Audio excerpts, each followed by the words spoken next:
Bismillahirrahmanirrahim. Assalamualaikum warahmatullahi wabarakatuh. Alhamdulillahirrabbilalamin. Wabihi nasta'inu ala umurid dunya waddin. Wassalatu wassalamu ala asrafil anbiya'i wal mursalin wa ala alihi wa sahbihi ajma'in. Amma ba'du.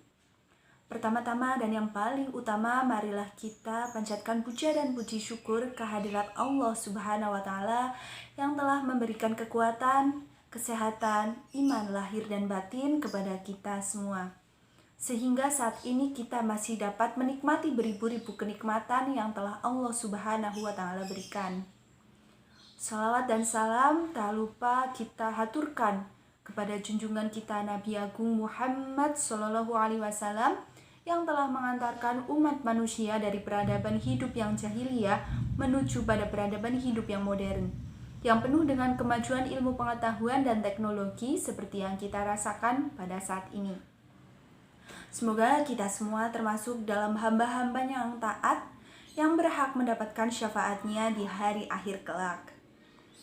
Teman-teman yang dirahmati Allah Subhanahu wa Ta'ala, pada kesempatan ini di hari Kamis 23 Juni 2022, perkenankan saya Vina Dwi Prihatini NIM 1917102115 akan menyampaikan sedikit ilmu tentang terangilah rumah dengan beribadah.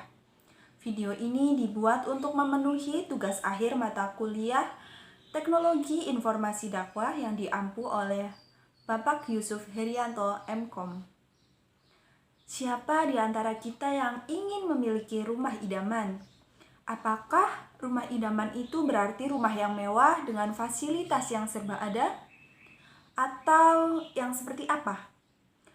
Rumah idaman tentunya adalah rumah yang sesuai dengan yang diperintahkan oleh Allah Subhanahu wa Ta'ala dan Rasul-Nya, yang diberkahi, yang sejuk dengan lantunan ayat-ayat Allah Subhanahu wa Ta'ala, dan yang terang, yang berpenghuni orang-orang yang beriman.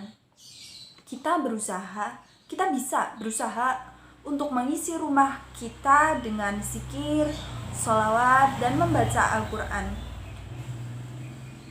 Al-Imam At-Tirmizi meriwayatkan bahwa Rasulullah Shallallahu Alaihi Wasallam bersabda, "La taj'alu buyutakum kuburon," yang artinya, janganlah kalian jadikan rumah-rumah kalian seperti kuburan. Hadis riwayat Abu Daud.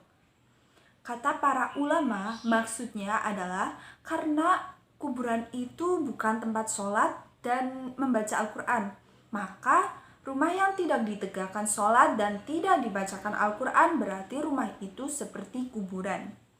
Terdapat sebuah riwayat disebutkan bahwa rumah yang dipenuhi dengan bacaan dan lantunan ayat-ayat Al-Quran, maka bagi penduduk langit itu bagaikan bintang-bintang bagi penduduk dunia. Berbeda dengan sholat fardu yang lebih utamanya dikerjakan di masjid dengan berjamaah, mengerjakan sholat sunnah di rumah memiliki keutamaan, di antaranya agar lebih tersembunyi sehingga terhindar dari perbuatan riya dan hal-hal yang membatalkan amal. Di samping itu, sholat sunnah juga bisa mendatangkan berkah bagi rumah. Juga mengingatkan agar tidak menjadikan rumah kita seperti kuburan, yakni hanya digunakan untuk tidur saja. Selain itu, juga kita dapat menerangi rumah dengan membaca Al-Quran. Alangkah indahnya apabila di setiap rumah terdengar ayat-ayat Allah. Dengan membaca Al-Quran, maka malaikat rahmat akan turun membawa kebaikan dan ketenangan dalam rumah tersebut.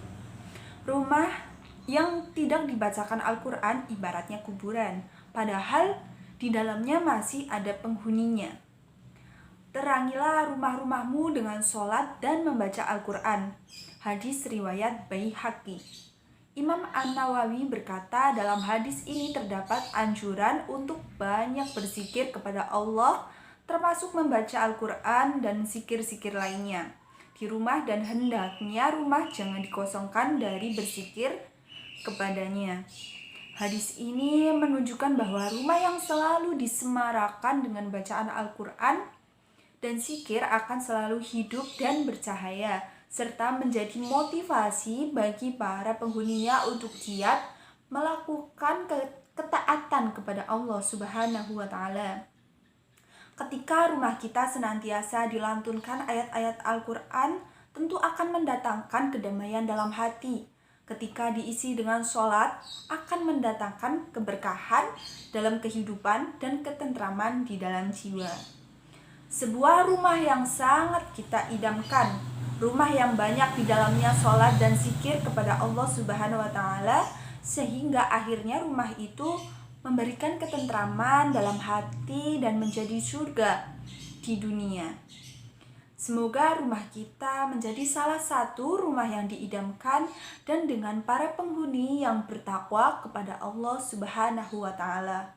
Allahumma amin.